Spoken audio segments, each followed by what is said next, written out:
Assalamualaikum warahmatullahi wabarakatuh. Perkenalkan, nama saya Muhammad Robitul Anam dengan NIM 2124 1010 2067 dari kelas Sistem Basda D. Kali ini saya akan membahas tugas studi garis 2 di modul 1 tentang beban pembelian di Honda Jaya Raya. Oke, langsung saja di soal yang pertama, yaitu identifikasi entiti dan atribut. Di sini entiti pertama yang saya identifikasi adalah entiti penjualan dengan kategori peristiwa dan deskripsinya itu menyimpan data tentang pembelian.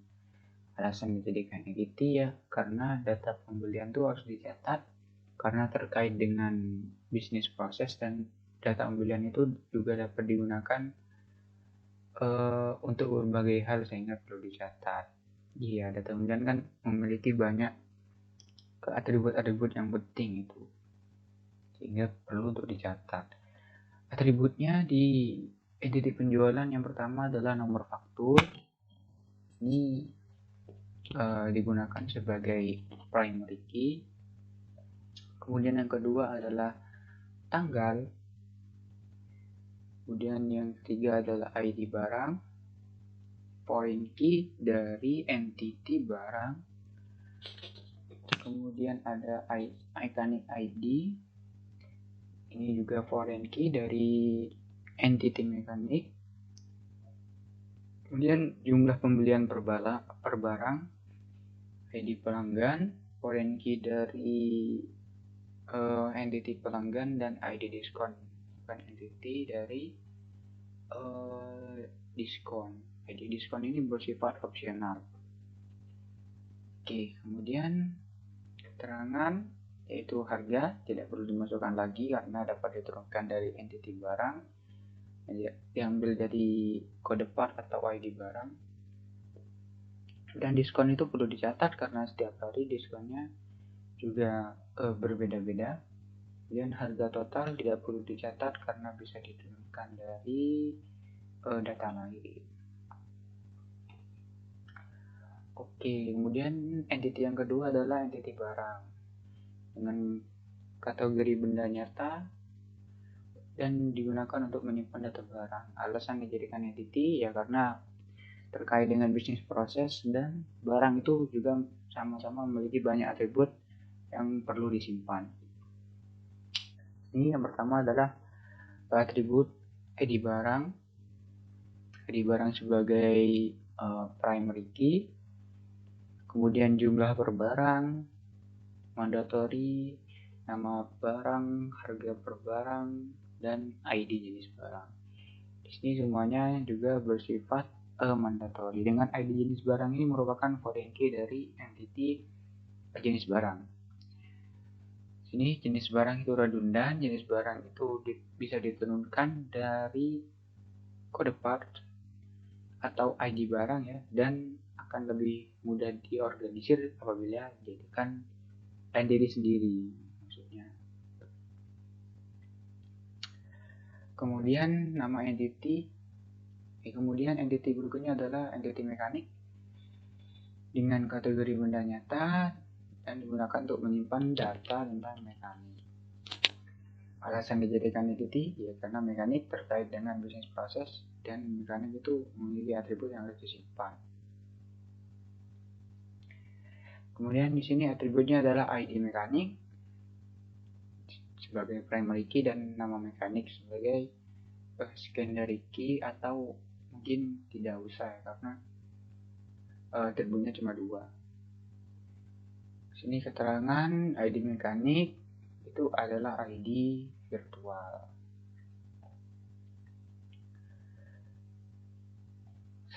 Kemudian entity pelanggan. Di sini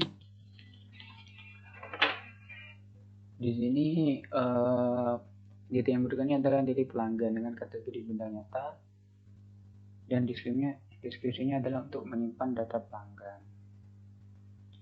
Di sini karena pelanggan itu memiliki keterkaitan dengan bisnis proses, Dan pelanggan itu juga memiliki banyak atribut yang harus disimpan.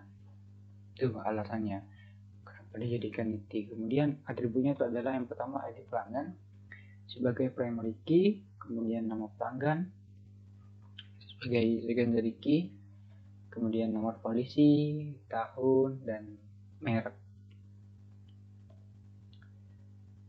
Di sini ID pelanggan itu merupakan ID artifisial yang terdiri dari tahun, nomor polisi, dan 2 huruf pertama nama depan. Di sini saya berikan contohnya. Misalkan ini dia di penjualan, mohon maaf, di pelanggan, di entity pelanggan di sini. Ini ID pelanggan saya ambil dari 05 merupakan akhir dari dua angka akhir dari tahun, yaitu 2005. Ini akhirnya ada 05, kemudian diteruskan oleh nomor polisi, kemudian 2 huruf terakhir ini diambil dari 2 huruf pertama dari nama pelanggan. Ini kan Joko ini huruf pertamanya adalah DJ, jadi di ID pelanggannya tulis DJ, seperti itu. Jadi ID pelanggannya itu adalah ID artifisial. Oke. Ini adalah soal nomor 2, yaitu identifikasi entity dari multi-value attribute dan redundant attribute. Di sini entity yang redundant itu adalah entity jenis barang. Atribut jenis barang. Jadi karena saya menggunakan atribut jenis barang itu redundant, saya membuatnya menjadi entity baru. Di sini nama entity-nya adalah entity jenis barang dengan kategori benda abstrak dan digunakan untuk menyimpan data jenis barang. Alasan dijadikan entity karena bisa menjadi redundant pada entity barang sehingga dibuat entity sendiri. Di sini atributnya ya nama jenis, kemudian deskripsi, kemudian ID jenis sebagai primary key. Di sini keterangan karena jenis barang menjadi entity, atribut jenis barang di entity barang itu dihapus dan diganti dengan UID jenis barang dari barangnya. Oke, jadi di sini barang itu jenis barang itu diganti, dihapus, kita rubah jadi ID barang.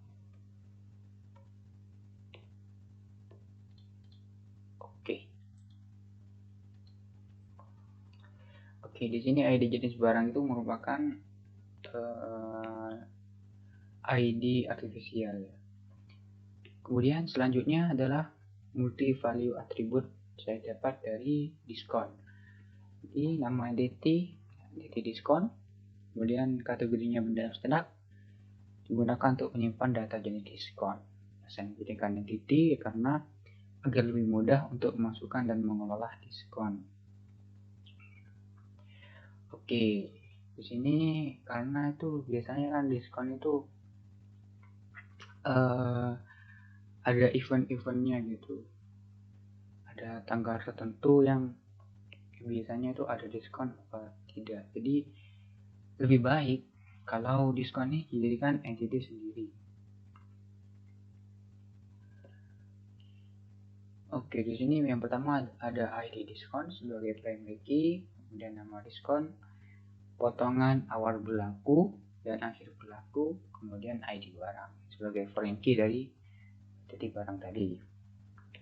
ID barang yang berlaku di diskon itu merupakan atribut multi-value. Di sini di diskon. Nah, di sini ID diskon adalah gap 1 merupakan ID artifisial diambil dari terserah ya. Ini nama diskon dari biasanya nih dari kata pertamanya, tapi biasanya terserah, yang penting itu tidak sama setiap ID-nya. Kemudian potongannya itu 2000 ada, kemudian awal berlaku, akhir berlaku, dan ID barang. Di sini ID barangnya itu kan ada banyak, jadi merupakan multi value ya. Ini kalau kalau tidak ingin multi value, ini bisa dirubah ID barang ini dijadikan menjadi jenis barang. Jadi kita tidak bisa menaruh diskon di setiap barang yang berbeda. Jadi cuma hanya di setiap jenis barang yang berbeda itu diskonnya seperti ini. Kemudian soal yang nomor 3 yaitu catat atribut yang tidak bisa dimasukkan ke entity yang ada. Oke, di sini ada atribut kondisi barang. Kemudian merupakan entity pembelian. Alasan tidak dijadikan atribut di entity terkait karena akan menyebabkan multi value pada jenis barang. Dan karena kondisi setiap barang itu kan pasti kondisi pada setiap barang itu pasti berbeda-beda ya. Ini kalau saya contohkan ya, misalkan di sini barang engine tune up ya, ini jumlahnya ada 29. Misalkan di salah satu kondisi barangnya ini kan di salah satu engine tune up satu sama lain, maksudnya itu kan berbeda-beda ya. Misalkan di engine tune up itu, engine tune up yang pertama itu ada kondisinya masih bagus, tapi di engine tune up yang nomor 5 itu kondisinya itu misalkan 80%. Jadi kan kita tidak bisa nulis di sini kondisi, kita bisa tulis jadi 100%, 80%, 70%, itu kan tidak bisa ya. Karena yang ini 100% ini yang mana, 80% yang mana, itu tidak bisa ditunjuk balik. Oke.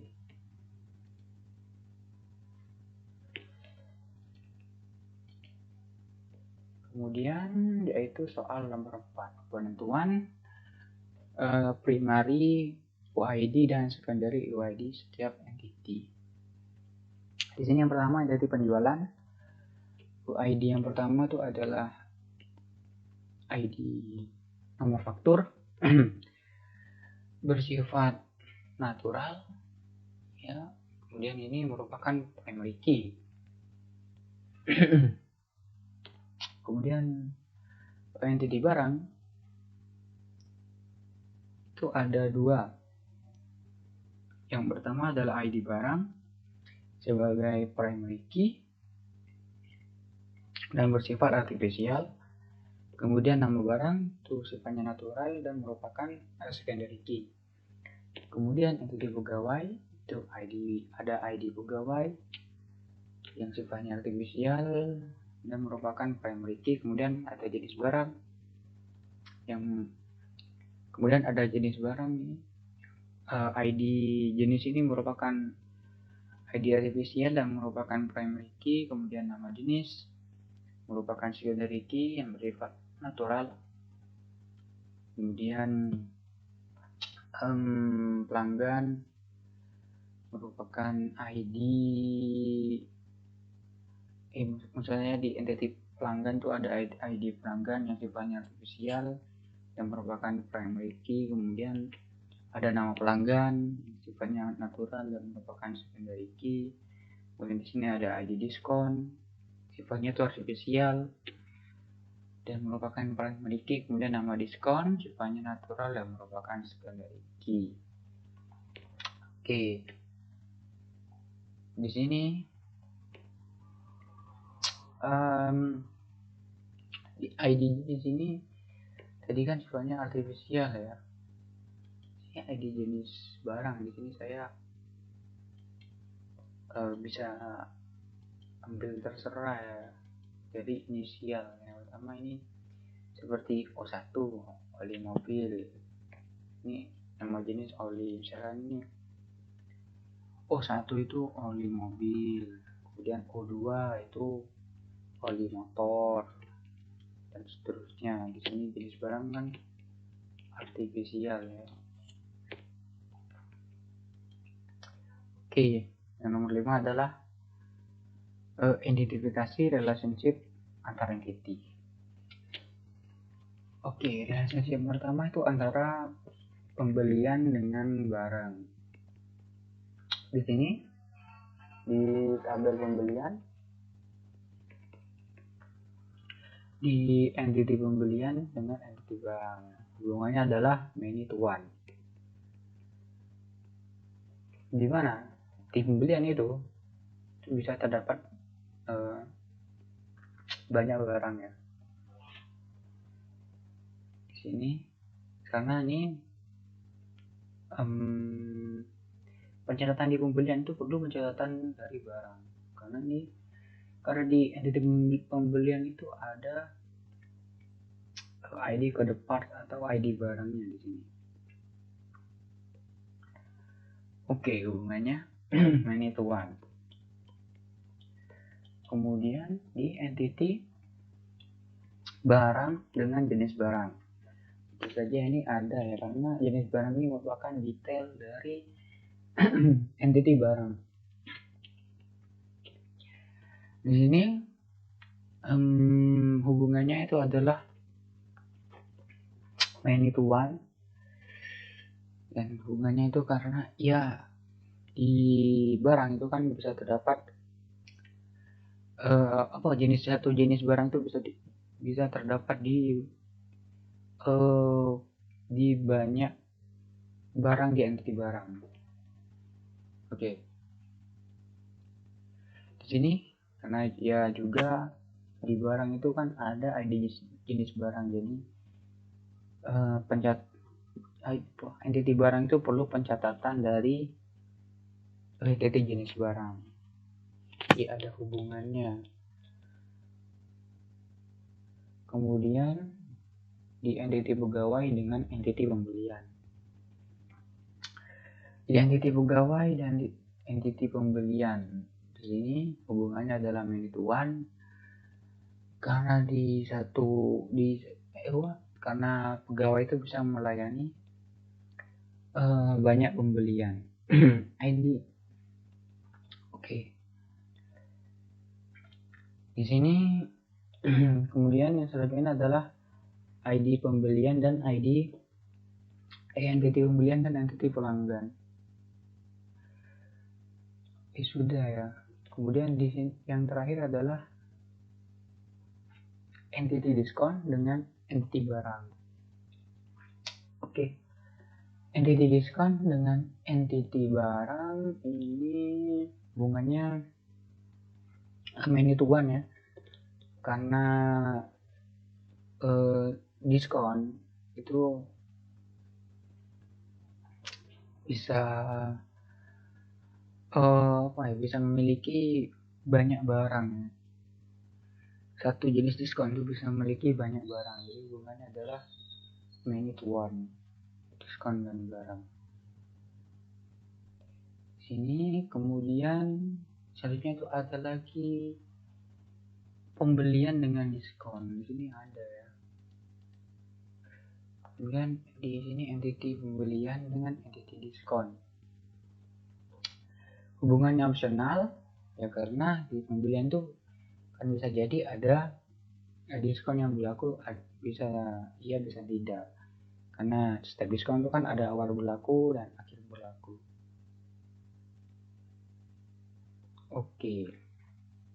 Dan di setiap barang itu kan juga tidak pasti ada diskon. Oke, mungkin itu saja ya dari saya. Terima kasih atas perhatiannya. Mohon maaf apabila penerangan saya tentang tugas ini kurang jelas. Saya mohon maaf. Terima kasih lagi atas perhatiannya. Wassalamualaikum warahmatullahi wabarakatuh.